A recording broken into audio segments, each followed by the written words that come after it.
Hello ਦੋਸਤੋ, ਰੂਹਾਨੀ ਗੁਰੂ channel ਵਿੱਚ ਤੁਹਾਡਾ ਸਵਾਗਤ ਹੈ।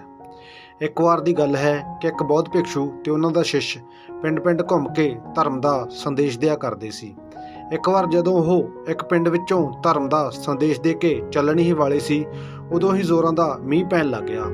ਉਹਨਾਂ ਨੇ ਬਹੁਤ ਸਮੇਂ ਤੱਕ ਉਡੀਕ ਕੀਤੀ, ਪਰ ਮੀਂਹ ਰੁਕਣ ਦਾ ਨਾਮ ਹੀ ਨਹੀਂ ਲੈ ਰਿਹਾ ਸੀ। ਫਿਰ ਉਹਨਾਂ ਨੇ ਫੈਸਲਾ ਕੀਤਾ ਕਿ ਉਹ ਇਸ ਪਿੰਡ ਵਿੱਚ ਇੱਕ ਛੋਟੀ ਜਿਹੀ ਕੁਟੀਆ ਬਣਾਉਣਗੇ ਤੇ ਅਗਲੇ ਕੁਝ ਹਫ਼ਤਿਆਂ ਤੱਕ ਇਸੇ ਹੀ ਪਿੰਡ ਵਿੱਚ ਰਹਿਣਗੇ। ਉਹਨਾਂ ਨੇ ਪਿੰਡ ਦੇ ਬਾਹਰ ਇੱਕ ਛੋਟੀ ਜਿਹੀ ਕੁਟੀਆ ਬਣਾਈ ਤੇ ਉੱਥੇ ਹੀ ਰਹਿਣ ਲੱਗੇ। ਲੋਕਾਂ ਨੂੰ ਉਹਨਾਂ ਭਿਕਸ਼ੂਆਂ ਦੇ ਕੋਲੋਂ ਬੁੱਧ ਦੀਆਂ ਸਿੱਖਿਆਵਾਂ ਨੂੰ ਸੁਣਨਾ ਬਹੁਤ ਚੰਗਾ ਲੱਗਦਾ ਸੀ। ਇਸ ਕਰਕੇ ਹਰ ਰੋਜ਼ ਬਹੁਤ ਸਾਰੇ ਪਿੰਡ ਵਾਲੇ ਉਹਨਾਂ ਦਾ ਪ੍ਰਵਚਨ ਸੁਣਨ ਦੇ ਲਈ ਉਹਨਾਂ ਦੇ ਕੋਲ ਆਇਆ ਕਰਦੇ ਸਨ। ਪਿੰਡ ਦੇ ਲੋਕ ਉਹਨਾਂ ਭਿਕਸ਼ੂਆਂ ਦੇ ਨਾਲ ਗਹਿਰਾ ਸਨੇਹ ਰੱਖਦੇ ਸਨ। ਉਹ ਉਹਨਾਂ ਨੂੰ ਬਹੁਤ ਮਾਨ ਸਨਮਾਨ ਦਿੰਦੇ ਸਨ।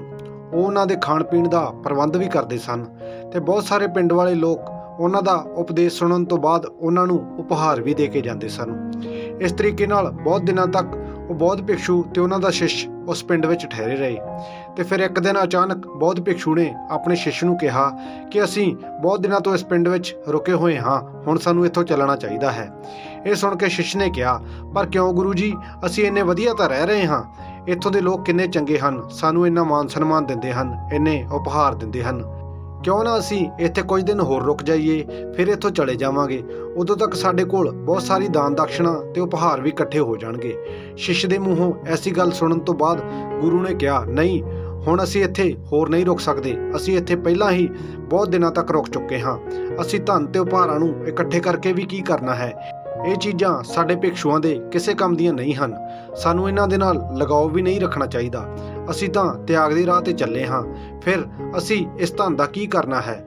ਗੁਰੂ ਨੇ ਸ਼ਿਸ਼ ਦੀਆਂ ਅੱਖਾਂ ਵਿੱਚ ਦੇਖਦੇ ਹੋਏ ਕਿਹਾ ਕਿ ਅਸੀਂ ਅੱਜ ਹੀ ਇੱਥੋਂ ਚਲੇ ਜਾਵਾਂਗੇ ਤੇ ਜੋ ਕੁਝ ਵੀ ਸਾਨੂੰ ਉਪਹਾਰ ਦੇ ਰੂਪ ਵਿੱਚ ਮਿਲਿਆ ਹੈ, ਉਹ ਸਭ ਚੀਜ਼ਾਂ ਇੱਥੇ ਹੀ ਛੱਡ ਦੇ। ਤੂੰ ਮੇਰੇ ਨਾਲ ਖਾਲੀ ਹੱਥ ਚੱਲ।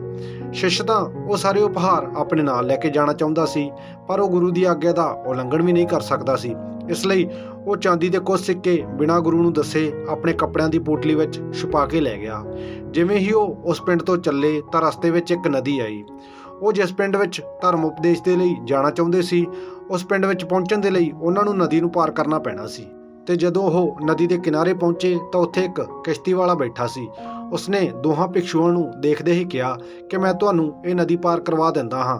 ਵੈਸੇ ਤਾਂ ਮੈਂ ਲੋਕਾਂ ਤੋਂ ਨਦੀ ਪਾਰ ਕਰਵਾਉਣ ਦੇ ਲਈ 2 ਚਾਂਦੀ ਦੇ ਸਿੱਕੇ ਲੈਂਦਾ ਹਾਂ, ਪਰ ਕਿਉਂਕਿ ਤੁਸੀਂ ਭਿਕਸ਼ੂ ਹੋ, ਇਸ ਲਈ ਮੈਂ ਤੁਹਾਨੂੰ 1 ਚਾਂਦੀ ਦਾ ਸਿੱਕਾ ਲੈ ਕੇ ਹੀ ਨਦੀ ਪਾਰ ਕਰਵਾ ਦੇਵਾਂਗਾ। ਕਿਉਂਕਿ ਭਿਕਸ਼ੂ ਤੇ ਉਸਦੇ ਗੁਰੂ ਦੇ ਕੋਲ ਚਾਂਦੀ ਦੇ ਸਿੱਕੇ ਨਹੀਂ ਸਨ ਤੇ ਉਹ ਦੋਵੇਂ ਜਾਣੇ ਬਿਨਾਂ ਕਿਸ਼ਤੀ ਵਾਲੇ ਨੂੰ ਕੁਝ ਕਹੇ ਅੱਗੇ ਜਾ ਕੇ ਨਦੀ ਦੇ ਕਿਨਾਰੇ ਬੈਠ ਗਏ।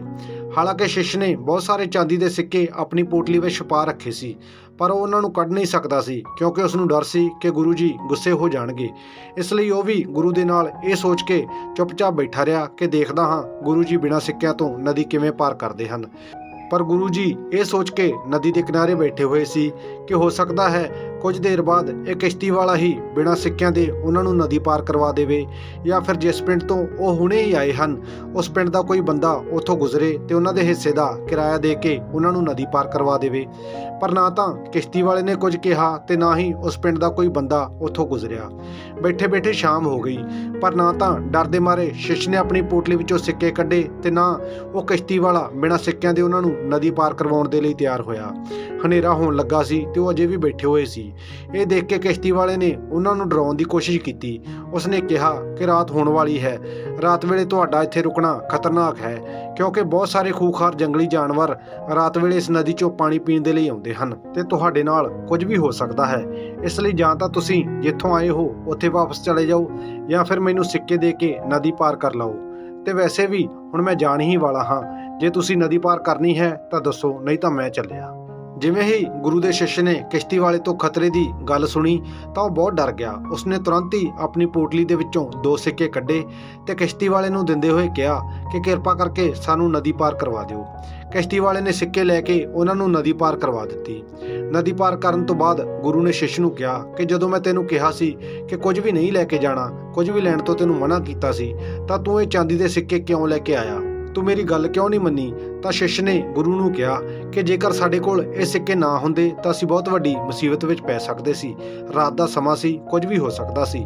ਇਹਨਾਂ ਸਿੱਕਿਆਂ ਨੇ ਹੀ ਸਾਡੀ ਸੁਰੱਖਿਆ ਕੀਤੀ ਹੈ ਤੇ ਤੁਸੀਂ ਮੇਰਾ ਧੰਨਵਾਦ ਕਰਨ ਦੀ ਬਜਾਏ ਮੇਰੇ ਉੱਤੇ ਗੁੱਸਾ ਕਰ ਰਹੇ ਹੋ, ਮੈਨੂੰ ਡਾਂਟ ਫਟਕਾਰ ਰਹੇ ਹੋ। ਇਹ ਸੁਣਦੇ ਹੀ ਗੁਰੂ ਨੇ ਸ਼ਿਸ਼ ਨੂੰ ਕਿਹਾ, ਤੂੰ ਮੈਨੂੰ ਪਹਿਲਾਂ ਇਹ ਦੱਸ ਕਿ ਪਹਿਲਾਂ ਸਾਡੇ ਕੋਲ ਸਿੱਕੇ ਹੁੰਦੇ ਸੀ? ਤਾਂ ਸ਼ਿਸ਼ ਨੇ ਕਿਹਾ ਨਹੀਂ। ਫਿਰ ਗੁਰੂ ਨੇ ਕਿਹਾ ਕਿ ਸਾਡਾ ਕੋਈ ਕੰਮ ਪਹਿਲਾਂ ਅੜਿਆ ਸੀ? ਤਾਂ ਸ਼ਿਸ਼ ਨੇ ਕਿਹਾ ਨਹੀਂ। ਤੇ ਫਿਰ ਗੁਰੂ ਨੇ ਸ਼ਿਸ਼ ਨੂੰ ਕਿਹਾ ਕਿ ਜਦੋਂ ਤੱਕ ਇਹ ਸਿੱਕੇ ਤੇਰੀ ਪੋਟਲੀ ਦੇ ਵਿੱਚ ਬੰਦ ਸੀ ਉਦੋਂ ਤੱਕ ਅਸੀਂ ਮੁਸੀਬਤ ਵਿੱਚ ਸੀ, ਪਰ ਜਿਵੇਂ ਹੀ ਤੂੰ ਇਹਨਾਂ ਨੂੰ ਬਾਹਰ ਕੱਢਿਆ ਮੁਸੀਬਤ ਖਤਮ ਹੋ ਗਈ। ਮੈਂ ਤੈਨੂੰ ਇਹੀ ਸਮਝਾਉਣ ਦੀ ਕੋਸ਼ਿਸ਼ ਕਰ ਰਿਹਾ ਹਾਂ ਕਿ ਅਸਲੀ ਖੁਸ਼ੀ ਦੇਣ ਵਿੱਚ ਹੈ, ਤਿਆਗ ਵਿੱਚ ਹੈ। ਤੂੰ 2 ਸਿੱਕਿਆਂ ਦਾ ਤਿਆਗ ਕੀਤਾ ਤੇ ਰਿਜ਼ਲਟ ਤੇਰੇ ਸਾਹਮਣੇ ਹੈ। ਇਹ ਸੁਣਦੇ ਹੀ ਸ਼ਿਸ਼ ਨੂੰ ਅਹਿਸਾਸ ਹੋਇਆ। ਉਸਨੇ ਬਚੇ ਹੋਏ ਸਿੱਕੇ ਗਰੀਬਾਂ ਵਿੱਚ ਵੰਡ ਦਿੱਤੇ ਤੇ ਉਹ ਦੋਵੇਂ ਜਾਣੇ ਅੱਗੇ ਦੇ ਸਫ਼ਰ ਤੇ ਚੱਲ ਪਏ। ਤਾਂ ਦੋਸਤੋ, ਇਸ ਕਹਾਣੀ ਦੀ ਸਿੱਖ ਇਹੀ ਹੈ ਕਿ ਸਾਨੂੰ ਆਪਣੀ ਜ਼ਿੰਦਗੀ ਵਿੱਚ ਸੰਸਾਰਿਕ ਵਸਤੂਆਂ ਦੇ ਨਾਲ ਜ਼ਿਆਦਾ ਲਗਾਓ ਨਹੀਂ ਰੱਖਣਾ ਚਾਹੀਦਾ ਤੇ ਆਪਣੀ ਆਂਤਰਿਕ ਖੁਸ਼ੀ ਤੇ ਧਿਆਨ ਦੇਣਾ ਚਾਹੀਦਾ ਹੈ ਤੇ ਸਿਰਫ ਓਨਾ ਹੀ ਇਕੱਠਾ ਕਰਨਾ ਚਾਹੀਦਾ ਹੈ ਜਿੰਨਾ ਕਿ ਇੱਕ ਸੁਖਮਈ ਜ਼ਿੰਦਗੀ ਜਿਉਣ ਦੇ ਲਈ ਜ਼ਰੂਰੀ ਹੁੰਦਾ ਹੈ। ਸੋ ਦੋਸਤੋ, ਇੱਥੇ ਹੀ ਇਹ ਕਹਾਣੀ ਖਤਮ ਹੁੰਦੀ ਹੈ। ਤੁਹਾਨੂੰ ਵੀਡੀਓ ਕਿਸ ਤਰ੍ਹਾਂ ਦੀ ਲੱਗੀ ਕਮੈਂਟ ਕਰਕੇ ਜ਼ਰੂਰ ਦੱਸਿਓ। ਜੇ ਚੰਗੀ ਲੱਗੀ ਤਾਂ ਅੱਗੇ ਸ਼ੇਅਰ ਵੀ ਜ਼ਰੂਰ ਕਰਿਓ। ਜਲਦੀ ਮਿਲਦੇ ਹਾਂ ਇੱਕ ਨਵੀਂ ਮੋਟੀਵੇਸ਼ਨਲ ਵੀਡੀਓ ਦੇ ਨਾਲ। ਤਦ ਤੱਕ ਲਈ ਧੰਨਵਾਦ।